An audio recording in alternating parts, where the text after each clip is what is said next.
cómo se dividen y ahora vamos a ver la división funcional del sistema nervioso periférico. Y esto es que sabemos que en este sistema tenemos la parte aferente sensorial que sube la información al cerebro y tenemos de forma eferente la parte motora que hace que se muevan algunas cosas en nosotros, tanto los músculos como nuestras glándulas.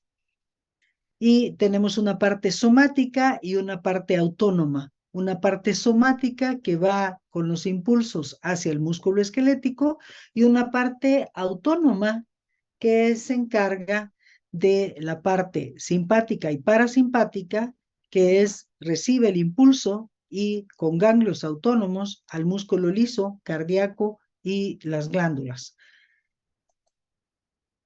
El sistema nervioso periférico está formado por todo el tejido nervioso que se encuentra fuera del sistema nervioso central y en él se distinguen los tres componentes, un sistema nervioso somático, uno autónomo y el siguiente que vamos a ver.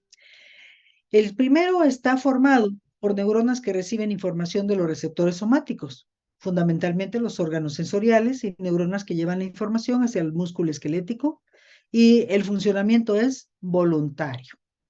El sistema nervioso autónomo incluye las neuronas sensoriales que recogen la información de los receptores autónomos situados fundamentalmente en los órganos viscerales y por neuronas motoras que llevan la información hacia la musculatura lisa, cardíaca y hacia las glándulas, y lo cual es involuntario. Esto vamos a profundizar en las siguientes clases cuando veamos el sistema endocrino. Y el sistema nervioso entérico, déjenme admitir a una persona. Y este sistema está constituido por los plexos entéricos distribuidos a lo largo del tracto digestivo, aunque se comunica con los otros componentes del sistema nervioso, en la mayor parte de los casos funciona de manera involuntaria e independiente. Sus elementos incluyen neuronas sensoriales capaces de detectar los cambios químicos que se producen en el tubo digestivo, así como la fuerza que ejercen en sus paredes y neuronas motoras que controlan la motilidad de los músculos del tubo, la secreción de las glándulas relacionadas con el tubo y la producción de hormonas por parte de las células endocrinas de la zona. Entonces, como pueden ver, aquí está la médula, la información que tenemos del cerebro, y en la médula espinal cómo salen los nervios hacia el sistema nervioso periférico, donde están los ganglios, y estos van a controlar este sistema nervioso entérico. No está aislado y como y hemos comentado, van de la mano del sistema endocrino.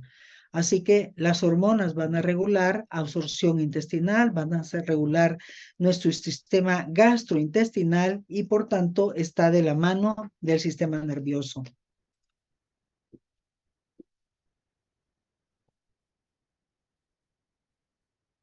Así, en el sistema nervioso periférico, como la estructura que pusimos al principio, vemos que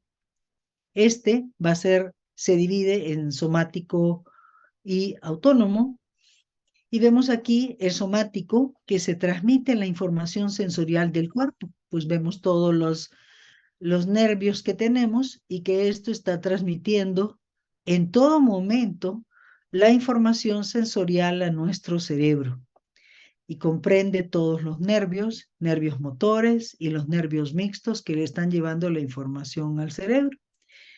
Y ojo, todo este sistema requiere estar alimentado. O sea, estamos pensando en que hay enfermedades que podrían dañar esto. ¿Qué tipo de procesos puede dañar estas estructuras y su comunicación? Pues que las células no tengan una buena alimentación si la persona tiene el problema en su sangre de tener elevación de grasas, por ejemplo, o elevación de azúcar, como sucede en las hiperlipidemias familiares o en la diabetes. Cuando tienes ese tipo de problemas, el fenómeno aterogénico hace que no respiren adecuadamente los nervios. Y entonces todas las células, ustedes saben que requieren nutrientes y requieren oxígeno. Ya hablamos que el cerebro capta gran parte de nuestros nutrientes y oxígeno. De tal manera que estamos viendo de que cualquier enfermedad podría dañarnos, ¿no? El sistema circulatorio está de la mano de esto, al igual que el sistema linfático, y podemos tener neuralgias y podemos tener problemas nerviosos si este sistema periférico empieza a tener daño por la falla de estos otros componentes. El sistema nervioso vegetativo o autónomo controla las funciones de los órganos e incluye el sistema nervioso simpático y el sistema nervioso parasimpático, este que es totalmente involuntario, ¿no? Entonces ya vimos que clasificamos las funciones o desde el punto de vista funcional a los nervios en aquellos que son aferentes, que se encargan de llevar la información de los órganos al sistema nervioso central, los eferentes que del sistema nervioso central hacia afuera mandan y aquellos que son mixtos a nivel raquídeo. Y el tipo de fibras, pueden hacer algunas fibras de alta velocidad que están muy mielinizadas, otras tipo B, moderada, poco mielinizadas, y las no mielinizadas que tienen una baja velocidad. O sea, ¿qué comunicación podemos tener en nuestras células? Y ya habíamos visto que en los tractos encontramos cómo la información llega al sistema nervioso central de estos ganglios, donde están los cuerpos de las neuronas, y van a mandar la información para que tengamos el tracto ascendente y el tracto descendente, o sea, la información que sube y baja.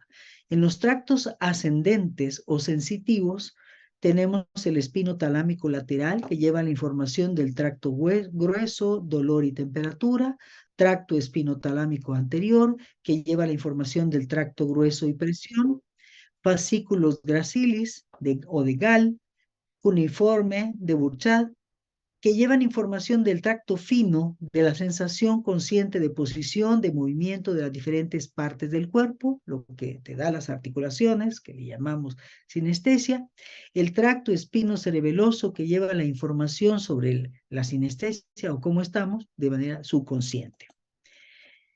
En los descendentes vamos a usar los músculos, va a mandar mucha información a los músculos motores.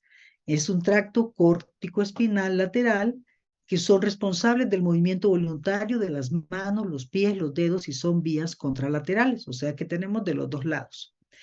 El tracto córtico-espinal anterior, que son funciones funcionalmente idénticas a las anteriores, pero ipsilaterales. O sea que están partidos por la mitad, eso quiere decir ipsilateral, que son espejo uno del otro. Tracto retículo espinal lateral, que son responsables de la modulación facilitadora de las motoneuronas, y los tractos retículo espinales mediales, que son inhibidores de las motoneuronas. Tracto rubroespinal, que participa en la regulación del movimiento y de la postura. O sea, tenemos forma de ascendente y descendente de cómo comunicar nuestro cuerpo. Así, cualquier impulso llega a nuestra parte sensorial al cerebro y manda e integra en nuestro cerebro la información para que nos mande un impulso motor de lo que debemos hacer. También tenemos que tomar en cuenta que existe el arco reflejo. El arco reflejo es un mecanismo neurofisiológico del sistema nervioso que se activa como respuesta a un estímulo externo. El arco reflejo puede ser de dos tipos, simple o compuesto. Si en el proceso del arco reflejo solo interviene una neurona sensitiva y otra neurona motora, podemos hablar de un arco reflejo simple. En cambio, si hay otro tipo de neuronas implicadas, como interneuronas, estaríamos hablando de un arco reflejo complejo. O sea, si solo vemos que va de la neurona a través de un axón a dar a un músculo donde se debe de mover, sería simple. Si va punteando a través de otras células, pues es uno compuesto. Normalmente los arcos reflejos son compuestos o polisinápticos, y es decir, circuitos que están compuestos de varias conexiones sinápticas. Además, el sistema nervioso también se encarga del control de los reflejos involuntarios, determinando por los estímulos que le podamos dar. Entre esos reflejos podemos mencionar la dilatación de las pupilas de los ojos, cuando se estimulan con la luz de una linterna, la flexión involuntaria de las rodillas cuando reciben el golpe del manguillo en cierto lugar, y así cualquier cosa que llegue a nuestro cerebro debe de bajar de manera inmediata, dándonos un arco. Entonces, el reflejo que tenemos de mover nuestros dedos o hacer una reacción inmediata, aunque no estuviéramos viendo, si nuestro dedo es pinchado, es quemado o algo en alguna parte de nuestro cuerpo, no solo los dedos, pero estos ya vimos que estaban altamente sensibilizados, pues respondemos de manera inmediata. Las vías nerviosas que gobiernan nuestros reflejos, que son respuestas automáticas a los estímulos, ilustran el trabajo de la médula espinal. Un reflejo espinal simple está compuesto por una sola neurona sensorial y una sola motora, que se comunican por medio de interneuronas. Por ejemplo, el reflejo patelar involucra una vía simple, ya que una médula aislada y los músculos correspondientes podrían hacerlo. O sea, inmediatamente que recibe de una neurona, el axón manda la información al músculo y lo mueves. Ahora hemos visto el sistema sensorial, el sistema somático, y vamos a ver qué neuronas están involucradas. Las neuronas son unidades funcionales básicas del sistema nervioso central que generan, como ustedes saben, señales eléctricas, potenciales de acción. Y entonces tenemos las sensoriales, que ya hemos repetido muchísimo desde las clases de los sentidos, llevan la información al sistema nervioso central donde se procesan. Las motoras obtienen información de este sistema y transmiten órdenes a los músculos y los órganos. Y las interneuronas se encuentran en el sistema nervioso central conectando las neuronas.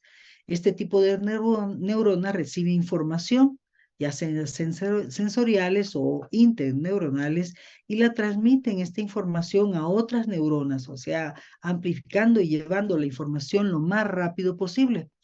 Las neuronas en general tienen tres funciones básicas. Reciben la señal, llevan la información, integran la señal y luego comunican esta señal a una célula blanco, músculo, glándula o a otras neuronas. Y así en diferentes partes del cerebro van a reaccionar para que nosotros tengamos información de las diferentes áreas de nuestro cuerpo que se integran en la corteza, y tenemos un área sensitiva y un área motora que van a dar las reacciones pertinentes de acuerdo a lo que les está llegando y se procesa en el cerebro. En los tipos de neuronas tenemos las neuronas sensoriales, motoras e interneuronas. Las sensoriales conducen el impulso, por ejemplo, de la piel hacia el cerebro y la médula espinal. Estos impulsos son informativos con los sentidos. Las neuronas motoras conducen el impulso del cerebro y la médula espinal hasta los receptores, músculos y glándulas. O sea, en los sentidos, en el sentido contrario de las sensitivas. Una sube y otra baja con la información pertinente de lo que tenemos que hacer. Y las interneuronas, células nerviosas multipolares cuyo cuerpo y proceso se ubican exclusivamente en el sistema nervioso central, específicamente en el cerebro, y no tienen contacto directo con las estructuras periféricas, receptores y transmisores, como podrían ser los músculos y las glándulas. Entonces tenemos la forma de una interneuronas, las motoneuronas que contactan al músculo para que se mueva, y las neuronas sensoriales, que son las que llevan la información a través de la parte periférica a la médula y de ahí a nuestro cerebro para que se integre la información. Esta es otra imagen que dice lo mismo, donde vemos cada una de ellas, como las sensitivas llevan la información, las interneuronas que se enlazan y están en el sistema nervioso central, y las neuronas motoras que van a mover el músculo. Esta imagen ilustra como una neurona, aquí vemos el axón mielinizado y que llega al músculo para enlazarse con él. Para la neurotransmisión de los impulsos que vienen desde el cerebro con destino a las placas motoras, que son las uniones entre los nervios y músculo estriado, y hacen posible la contracción de los diferentes músculos y la estimulación de las glándulas exócrinas. Las neuronas motoras se valen de la acetilcolina como un neurotransmisor. Entonces aquí tenemos que la neurona va a liberar a la acetilcolina para que ésta haga modificaciones, hace cambios en los canales de calcio para que éste haga que se mueva el músculo como vamos a ver en las clases de músculo en los siguientes días. En el sistema nervioso somático, controla los movimientos voluntarios a través del músculo esquelético. Procesa información sensorial que proviene de estímulos externos como el tacto, la vista y la audición. Las neuronas motoras, cuyos cuerpos están en el sistema nervioso central, se prolongan hasta los músculos y ahí descargan los mensajes en las sinapsis químicas para que estos se contraigan o se relajen. Entonces estamos integrando todo lo que venimos viendo desde la sinapsis, ¿no? Cómo es que existe una sinapsis que desde el cerebro se integró la información sensorial, baja por la médula y los axones de las neuronas, que su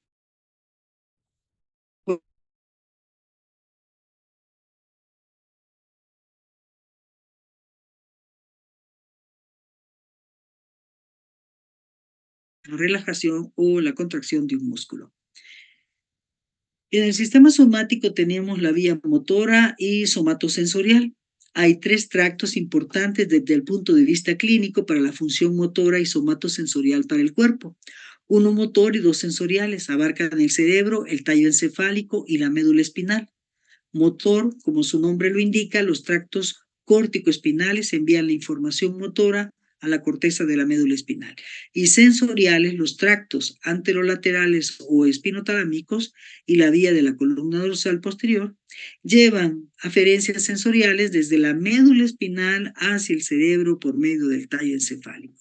Los nombres de esta vía hacen referencia a las posiciones anatómicas dentro de la médula espinal.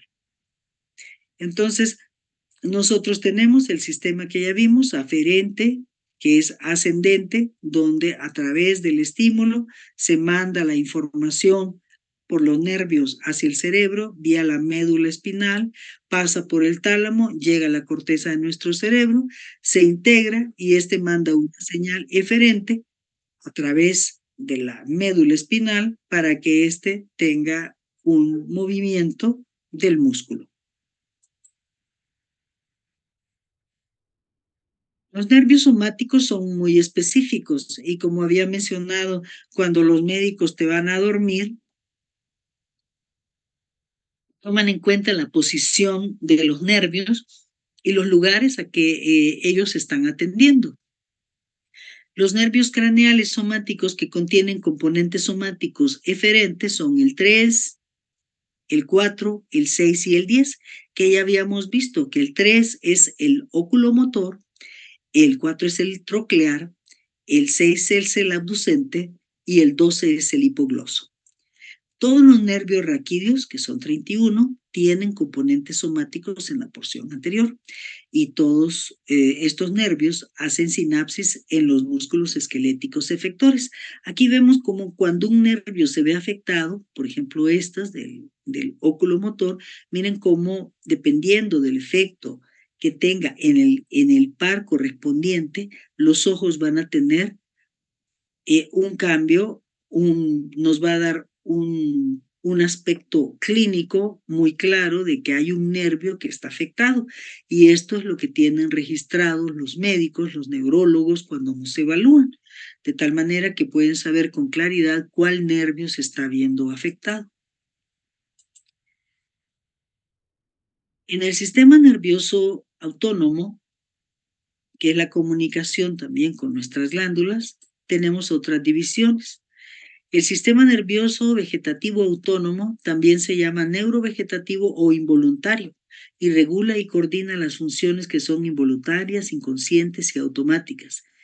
Los centros superiores del sistema nervioso autónomo se localizan en la zona lateral gris de la médula espinal, en el bulbo raquídeo y en el hipotálamo, y de ellos surgen nervios que llegan hasta los distintos órganos. Se dividen en 2 sistemas nerviosos autónomos, el simpático y el parasimpático. Las funciones de uno y otro son antagónicas, logrando así el balance funcional que tiende a mantener la homeostasis del cuerpo. El sistema nervioso simpático se encarga de activar la mayor parte de los órganos del cuerpo para que trabaje de forma más intensa, salvo en los relacionados con la digestión. El sistema nervioso parasimpático relaja la actividad de la mayoría de los órganos, menos los relacionados con la digestión. Y en estos, ¿quiénes participan? Dentro de los ganglios sensoriales, las neuronas sensoriales se vinculan con nervios craneales, el 5, el 7, el 9 y el 10, y 5 es el trigémino, el 7 es el facial, el noveno es glosofaringe y el 10º es el vago. En los autónomos alojan cuerpos celulares de nervios autónomos postganglionares y ejercen una función motora al ocasionar contracción del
Entonces tenemos una parte somática y autónoma que hemos venido repitiendo.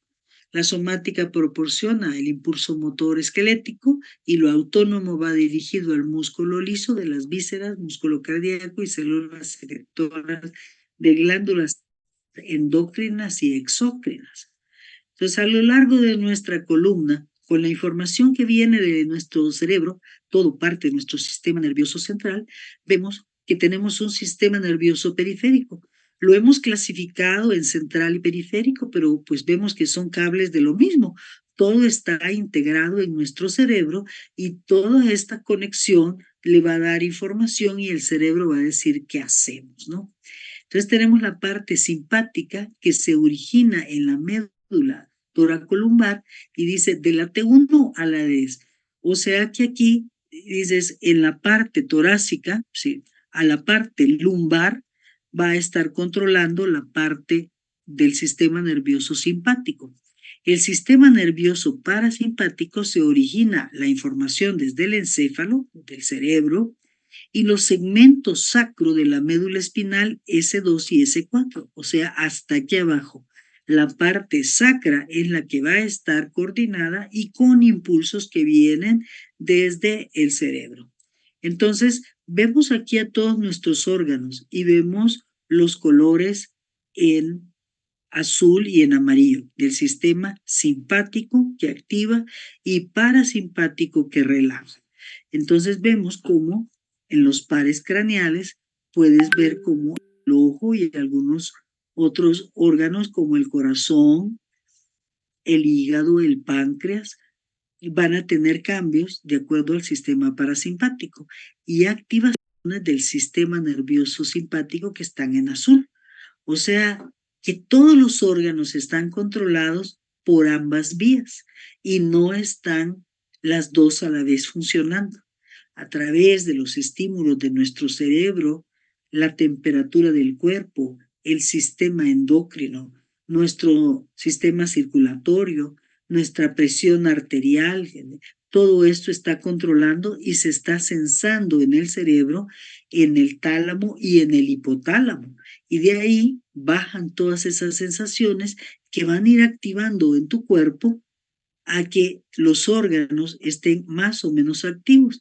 A veces si dices, estoy de día y estoy activando el sistema simpático, puedes hasta estar tan, por ejemplo, una persona muy nerviosa, y vamos a ver cómo el hipotálamo nivela los niveles de cortisol, puedes estar tan nervioso, un estrés crónico, que va a tener efecto sobre tu sistema gastrointestinal Y nos ha pasado que a veces cuando estamos angustiados, tenemos un examen o tenemos algo que vamos a hacer, se ve reflejado en el procesamiento de nuestros alimentos.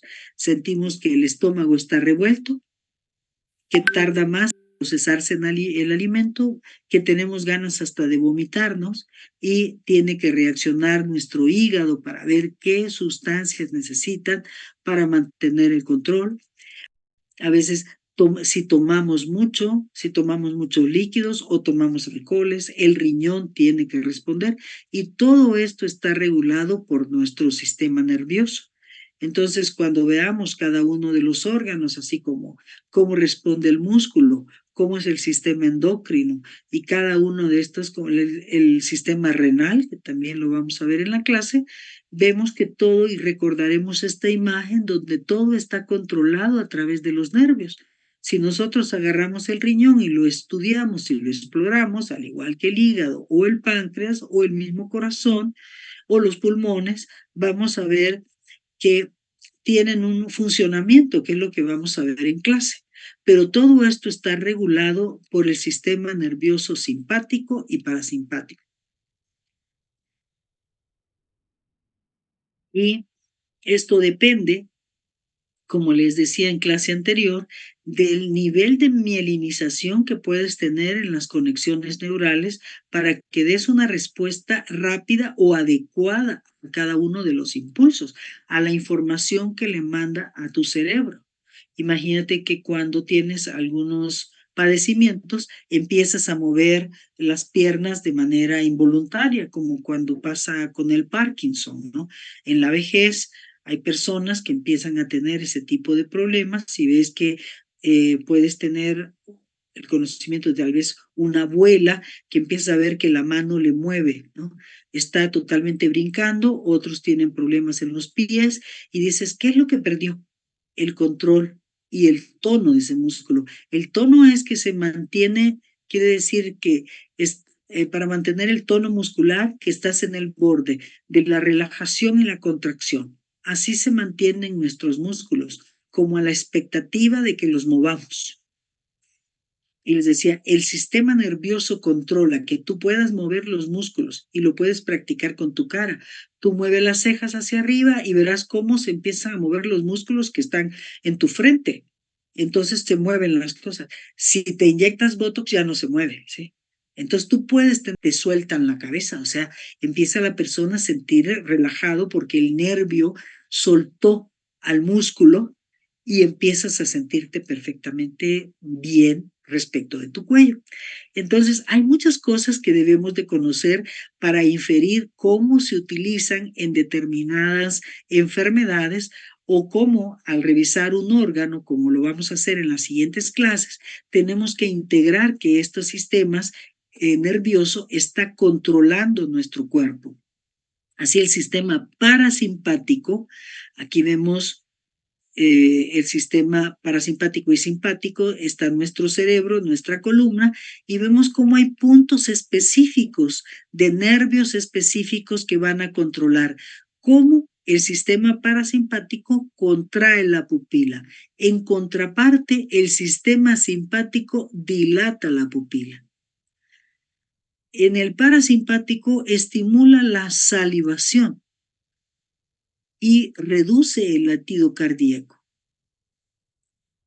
De ahí vamos más abajo y vemos cómo contrae los bronquios, estimula la actividad digestiva, o sea, ejerce un proceso que dijimos en general de relajación, estimula a la vesícula biliar para que libere sustancias que nos ayudan a digerir, como las sales biliares, contrae la vejiga y relaja el recto. En el otro lado, el simpático inhibe la salivación, relaja los bronquios, acelera el impulso cardíaco, inhibe la actividad de la digestión, estimula la liberación de la glucosa por el hígado, la secreción de adrenalina y noradrenalina por el riñón, ¿sí? Y relaja la vejiga, contrae el recto. Entonces hacen cosas distintas y como dijimos, no están a la par, están en momentos distintos, el sistema simpático se encarga de activar al organismo, por lo que incrementa el gasto de energía y suele funcionar de día. Por eso nosotros somos seres que debemos de mantener un ritmo circadiano. En el día somos unos y en la noche otros, como decía la película de Shrek, ¿no? En el día eres uno y en la noche eres otro. En el día el sistema simpático está activando todo lo que acabamos de mencionar. Suena a día. El corazón está latiendo más, se dilata la pupila, recibes más luz, más efectos, la digestión se vuelve un poquito complicada, se estimula el que tengas glucosa para la vida, para tu cerebro, y cada uno de los órganos está funcionando para que estés de día. En el caso del parasimpático se produce efectos contrarios al simpático, relaja el organismo, disminuye el consumo de energía y suele funcionar por la noche. Esto quiere decir que nosotros tenemos, como mencionado, somos unos de día y otros de noche. Y lo mismo va a suceder con el sistema endocrino, que vamos a ser unos de día y otros de noche. Así que las personas que trabajan aislada, las personas que trabajan en las minas, las personas que trabajan en lugares oscuros, también tienen estos problemas, porque las hormonas y el sistema nervioso están regulando todo tu cuerpo y sus funciones y tienes que tener un ritmo biológico. Por eso la salud se conserva cuando tú tienes unos horarios bastante estrictos de que a qué horas te duermes y a qué horas te levantas. Entonces, tienes que regular tus tiempos en la facultad para que te des el máximo y que te duermas siempre a la misma hora. Si tú dices, yo tengo que terminar todo hasta las 10 de la noche, no te puedes poner a farolear de 8 a 10, tienes que terminar para que a las 10 te puedas dormir y te levantas temprano para irte a la facultad. Tienes que mantener un ritmo biológico. Las comidas deben de ser a la misma hora y el sueño, el ciclo del sueño de luz, oscuridad, debe de ser el mismo para que conserves tu salud, a pesar de lo difícil que es hacerlo en nuestra facultad.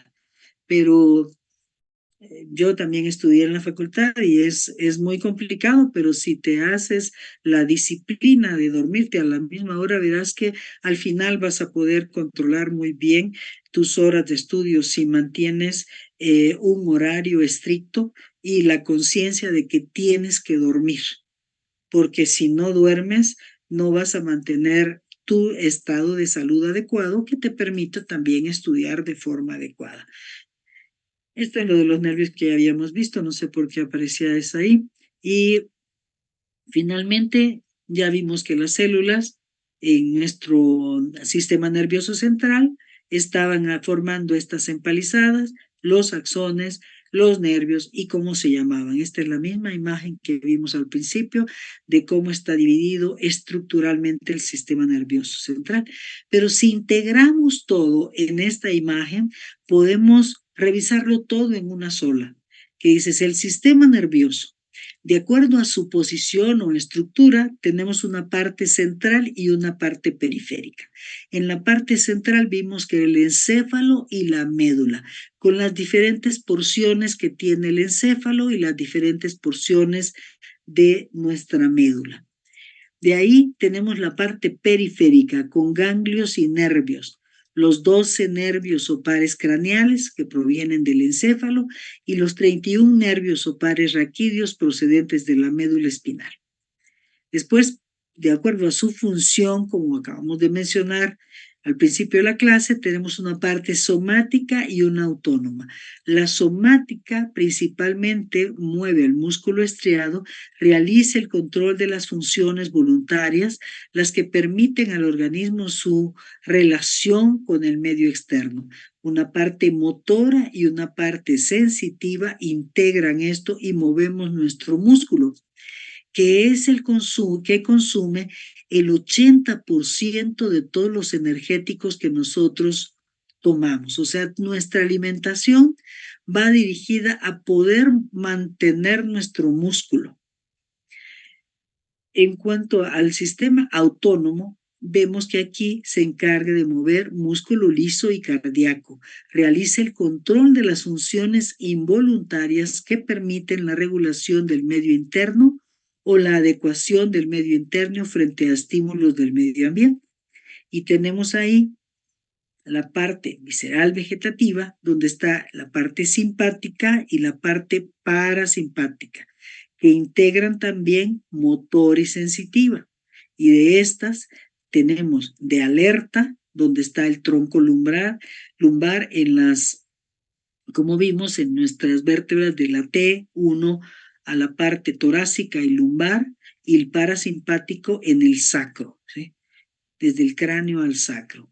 Y estas tienen la parte sensitiva, aferentes del dolor, y en esta los aferentes de distensión y de sensibilidad al CO2. Entonces, de esta manera, si integramos todo lo que hemos visto en esto intento decirles que es lo que puedes hacer en una figura para tu clase que haces en tu resumen a mano. Integraste todo, pusiste ahí todos los elementos de lo que hemos visto y le puedes añadir más cosas del detalle que estuvimos hablando en las clases. Así, integrando las funciones del sistema nervioso en sus tres componentes básicos, sensitivo, integrador y motor.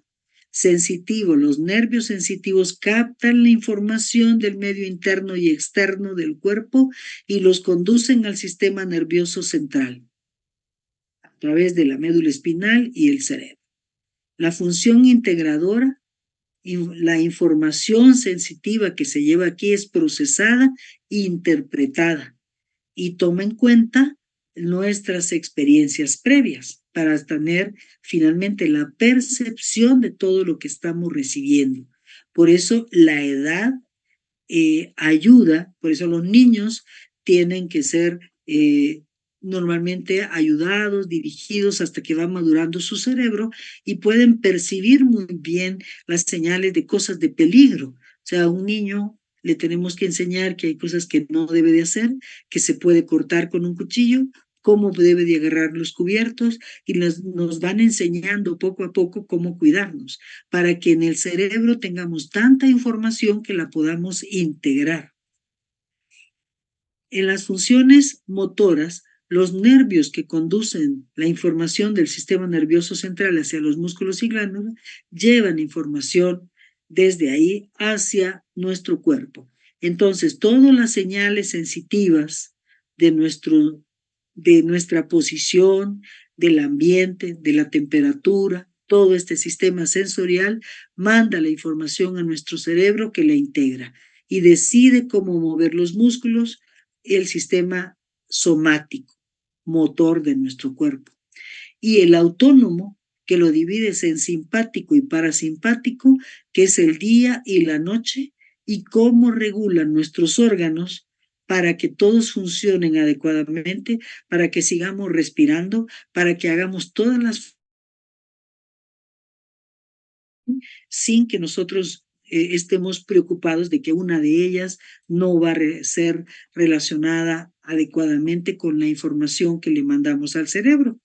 Entonces, nosotros nos damos cuenta qué información le están mandando las vísceras al cerebro, salvo que nos sintamos inflamados, salvo que sintamos algún malestar, pues realmente todo va fluyendo de manera natural y mis vísceras le están diciendo a mi cerebro que he comido o que no he comido, y eso se integra en el hipotálamo con el sistema endocrino y manda señales desde el estómago al cerebro y del hipotálamo a tu cuerpo diciendo que ya estás saciado o que está vacío tu estómago y que debe de activarse algunos reflejos, algunas sensaciones de hambre y así también regulamos la sed como lo vamos a ver en el sistema renal. ¿Cuáles son las técnicas para el estudio del cerebro y del sistema nervioso central? Tradicionalmente, los avances en el conocimiento del cerebro humano se han producido de dos maneras principalmente. De manera indirecta, a través de la observación del comportamiento de las personas en distintas situaciones. Ello ha permitido realizar inferencias acerca de cómo los individuos procesan la información procedente del entorno y lo emplean con distintos objetivos, ¿no? Hay muchos daños que se puedan tener al cerebro. Una de las enfermedades que a mí me llama mucho la atención es el Huntington, ¿no? Cómo se te acumula la huntingtina en el cerebro. Y eso hace que de acuerdo a cómo esté esta proteína que se acumula, la persona empieza a tener problemas de la conexión con los músculos. Y el problema muscular es el que mata a la persona teniendo una conciencia de su cuerpo. Me acuerdo que hace años en la serie de Doctor House, quizá ustedes estaban en secundaria, quizá, cuando, no sé en qué grado, pero cuando estaba de moda esa serie, y había una chica que le decía 13, y a esta chava tenía Huntington y no quería saber, porque es una enfermedad genética y lo que tienes es que repiten los aminoácidos. Y es interesantísimo, porque si tú tienes repetidas CAG, tienes 15 repetidas, eres una persona normal, tienes contintina normal. Si tienes 50 repetidas, te va a dar el Huntington probablemente cuando tengas 50 años. Pero si tienes 75, te va a dar a los 40. Y si tienes 100, te va a dar a los 25. Y si tienes más, te va a dar a los 20. Entonces, tu cuerpo empezará a perder la conexión del músculo con tu cerebro y te va a matar. Y saben que para eso todavía no hay cura. Entonces, es una enfermedad que los que saben que la tienen, que le heredaron porque es herencia de tus padres, es algo terrible porque sabes que la tienes y que al momento todavía no hay cura. Así que es muy interesante que en el cerebro hay muchas cosas que podemos saber. Antes se supieron del comportamiento y gracias a ese comportamiento que decías, ¿por qué esta persona está perdiendo el control de su músculo? Se fueron a buscar qué era lo que tenían y finalmente, después de mucho estudio en estas personas, se dieron cuenta que el Huntington era ese tipo de enfermedad. Y así ha sucedido con las demencias, el Alzheimer y otras epilepsias y demás.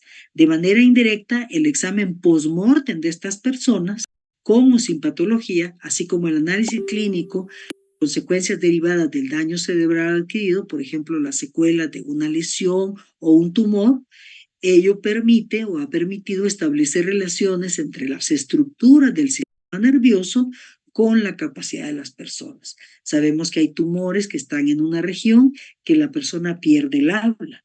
En otros, yo me acuerdo cuando llegué a trabajar al Instituto Nacional de Nutrición, hace ya muchos años, un investigador, un joven investigador, se iba ya de beca a Inglaterra. Y días antes, en su fiesta de despedida, se empezó a dar cuenta que había perdido la visión periférica. Si ustedes mueven sus brazos al costado, verán cómo alcanzan a ver las manos. Mueves tus manos o tu brazo y dices, ¿hasta dónde alcanzo a verla? Que ya empieza a aparecer la mano o ya se perdió. Y dice, la veo, ya no la veo. Y entonces, si tú dejas de ver tus manos, si perdiste la vista periférica, quiere decir que probablemente tengas algo. Tienes un tumor que no te está dejando que tengas esa visión periférica. Esta persona se dio cuenta, tenía un tumor, lo operaron, quedó más o menos bien y decidió esperar un año más. La beca se la pospusieron para el año siguiente, perfecto. Y le vuelve a crecer el tumor y lo operan. Y él dijo, no, pues quedé muy bien, faltó tantito, bueno, se equivocaron, me les faltó quitarme un pedazo de tumor, o sea, lo operan, le dan terapia y todo. Pero en esa operación algo sucedió que afectó o le quitaron una parte adicional del cerebro y quedó con retraso mental. Y después en el Instituto Nacional de Nutrición lo contrataron en la biblioteca y lo que hacía era engrapar expedientes y engrapar documentos. Imagínense lo triste que pueden ser estas cosas.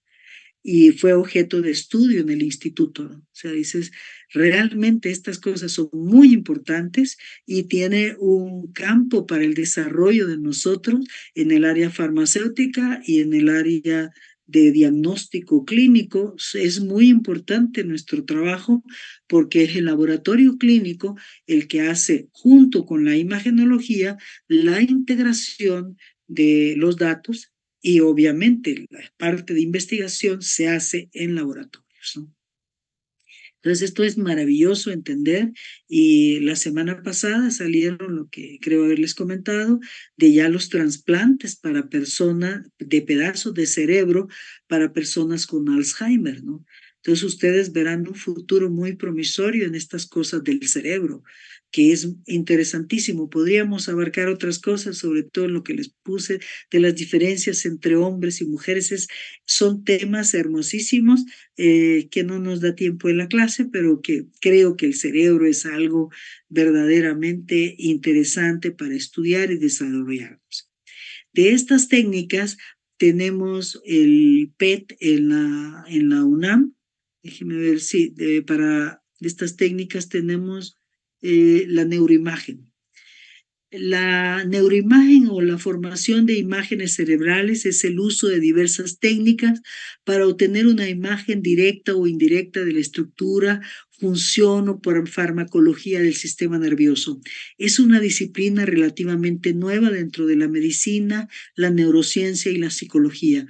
Consiste en inyectar al sujeto de manera intravenosa una sustancia radiactiva que se une a la glucosa, que posteriormente se une a las membranas de las células del sistema nervioso central.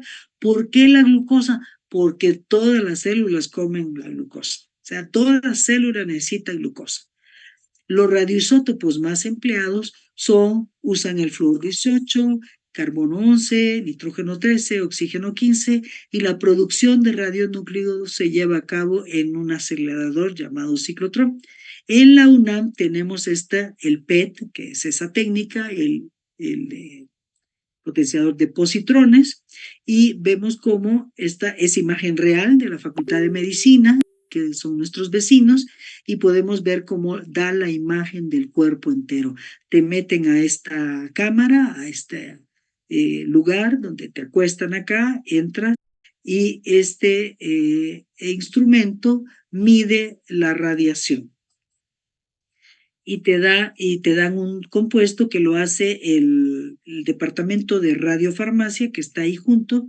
Las dos cosas están integradas y ya tienen el equipo, el ciclotrón, que es el que hace los compuestos radioactivos. Se fabrican en la UNAM, en la Facultad de Medicina, y se venden a los institutos para que también ellos hagan gamagramas y diferentes estrategias donde se usan materiales radioactivos que se producen en la UNAM. Y ahí con este acelerador puedes tener imágenes del cuerpo de una persona y van viéndolo así o por capas, como ves aquí que él está viendo el cerebro.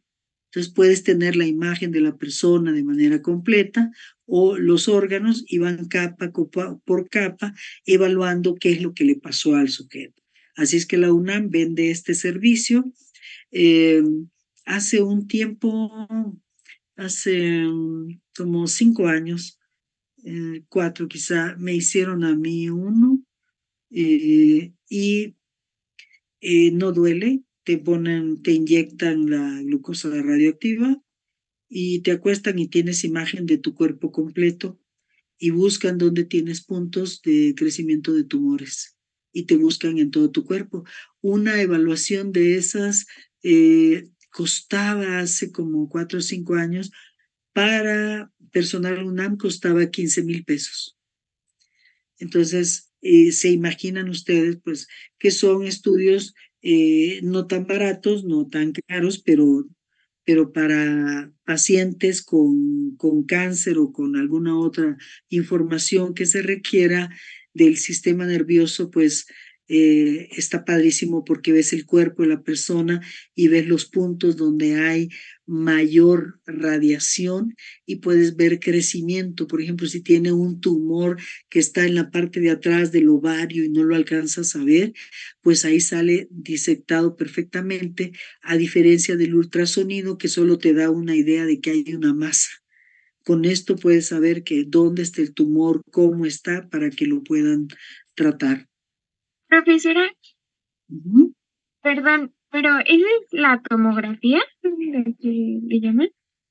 ¿O me estoy confundiendo? Y este es de positrones, ¿sí? Ah, ok, y o sea, lo que te inyectan es lo que hace que como que se ilumine, oh, Sí, perdón, ¿sí? eso lo que estás viendo ahí en esta imagen de cerebro es material radioactivo. Este es de un paciente con Alzheimer. Ilumina todo, pero ves que de la persona que estaba normal aquí al inicio al paciente ya con el cerebro un poquito deshecho, podrías ver las conexiones aquí, ves que diferente de un paciente de la fase inicial que tiene Alzheimer, la enfermedad de Alzheimer, de izquierda a derecha, la imagen normal, luego el deterioro cognitivo ligero, secundario a la enfermedad de Alzheimer, la fase inicial de la demencia de la enfermedad de Alzheimer y la fase avanzada de la demencia. Aquí tienes dos casos donde ves viendo cómo el avance de la enfermedad. ¿Qué es lo que le inyectaron? Material radioactivo. Y el equipo escanea el cuerpo completo y detecta donde pues ves que en cualquier parte del cuerpo va a tener radiación de la glucosa radioactiva de todas las células y va dando la imagen de cada parte del cuerpo. Y cuando tú sabes que la imagen normal es esta, pues cuando empiezan a aparecer eso, por eso son personas expertas los que manejan esto, como que es bastante claro que hasta yo sé que este está mal, ¿no? Entonces, yo veo cómo hay un deterioro en la persona y dices, ah, mira, esta es una persona que ya no sabe, como el Alzheimer, que vas perdiendo el conocimiento de tu entorno, entonces la persona no sabe, ya aquí ya no conoce a su familia, ya no sabe quién es, ya no sabe comportarse en ninguna circunstancia, ya no sabe comer, no sabe cómo ir al baño, de hecho no saben ni despertarse, los tienes que despertar y les cuesta despertar. Entonces, y después de esto, pues ya mueren. Entonces, con esta información de cómo va el avance, también es que en cada una de estas fases puedan tener diferentes intervenciones, como esta que les acabo de contar, que les hicieron trasplante de cerebro a las personas para que mejoraran. Yo entiendo que es en las fases iniciales, ¿no? Entonces, si una persona tiene parientes que tuvieron el Alzheimer y empieza ya no la abuela, sino que la mamá con un poquito de que está medio rara, como que se le está olvidando todo, como que está perdiendo el habla, como que algo le sucede, pues en esos seguramente pueden hacer en un futuro cercano ya masivamente una intervención con células en el cerebro que produzcan neurotransmisores como la dopamina, que es lo que empiezan a perder los pacientes con Alzheimer. Y de esa manera que recuperen o mantengan la memoria de los desde que tienen de conciencia de sí mismos para que sepan dónde están y todos los procesos básicos que nosotros hacemos, que es lavarnos, saber comer, identificar a nuestro entorno, nuestra familia y que no pierdan esa conciencia, ¿no? O sea, hay una investigación muy grande acerca de estas enfermedades para atenderlas, así como el Parkinson y la epilepsia, la que les mencionaba del Huntington y muchas otras enfermedades que existen alrededor de esto. Así es que le dan a la persona el compuesto y vas a ver, así como fue esa, aquí ves cómo ven los órganos. Y este es un solo plano porque se van viendo en cortes, van hacia adentro, hacia afuera, hacia adentro, hacia afuera. Así es que en cada uno de los cortes ellos van entrando y pueden detectar los tumores de manera tridimensional, porque pueden ir haciendo planos como cortes sobre esa imagen, y aquí lo veíamos en lo que él está haciendo, analiza a la persona entera y luego analiza su cerebro y te va dando, y le da en otra computadora, aquí está todo su cuerpo, y él va analizando las partes y te va dando los datos de lo que captó de la persona. Así es que tienen un montón de pantallas y cosas donde se ve qué es lo que tiene mal la persona, ¿no? Entonces le van haciendo, y todo es un solo compuesto radioactivo que se produce ahí mismo en el ciclotrón, se lo dan a la persona y puedes pedirle, dámelos en colores, dámelos en blanco y negro, y ellos van buscando en dónde están los crecimientos que no son los adecuados, ¿no? Y en enfermedades como el caso de el Alzheimer, pues van explorando el cerebro y te van diciendo qué tan avanzada está la enfermedad de esa persona. Y sí, es una tomografía, ¿sí? Pero en esta es de positrones, porque hay otro tipo de tomografía en donde no te inyectan ningún material, sino que el tomógrafo va escaneando el cuerpo, pero tal como es, y no ves como este tipo de resonancia magnética que te da este tipo de imágenes estructurales. Entonces, esta consiste en hacer un campo magnético nuclear sobre el sujeto y registrar la información a través de un computador que la transforma en una imagen. Es igual como ven este tipo de aparatos, ¿no?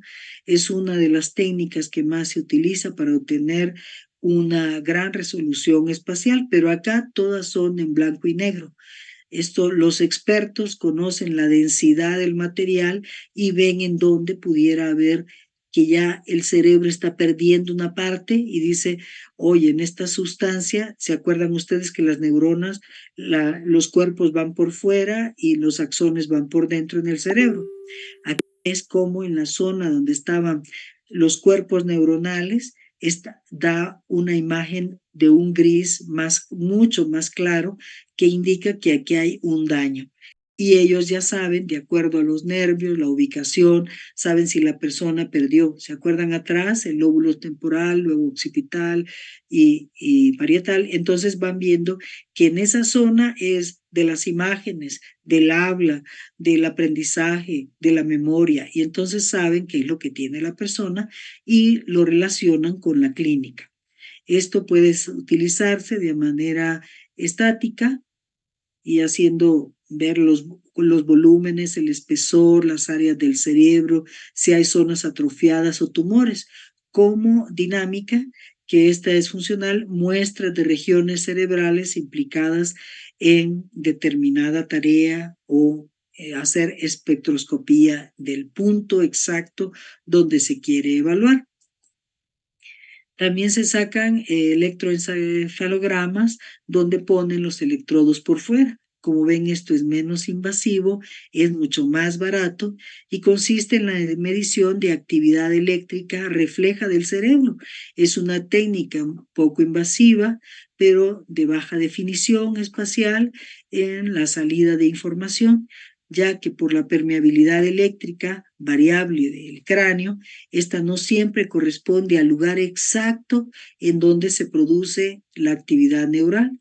Se utiliza predominantemente para obtener información neurofisiológica en condiciones basales de reposo. Esto se usa mucho para el análisis del sueño, así como el registro de cambios de actividad neural en crisis epilépticas y en otras indicaciones, ¿no? O sea, todos los que tienen crisis convulsivas les mandan a hacer los electroencefalogramas y los tienen así también los del sueño, los dejan durmiendo con todos estos electrodos y ven cuál es el pico o en qué punto de vigilia o de sueño la persona tiene un ritmo alterado para ver qué pueden hacer con ellos para ayudarles, porque las personas que no pueden dormir verdaderamente se acaban tempranamente y puedes morirte, porque el sueño es indispensable para nosotros para recuperar el pH sanguíneo, la oxigenación, o sea, tenemos que dormirnos a fuerza. Y si no nos podemos dormir, nos enfermamos, porque nuestro metabolismo no para si tú no logras concebir el sueño.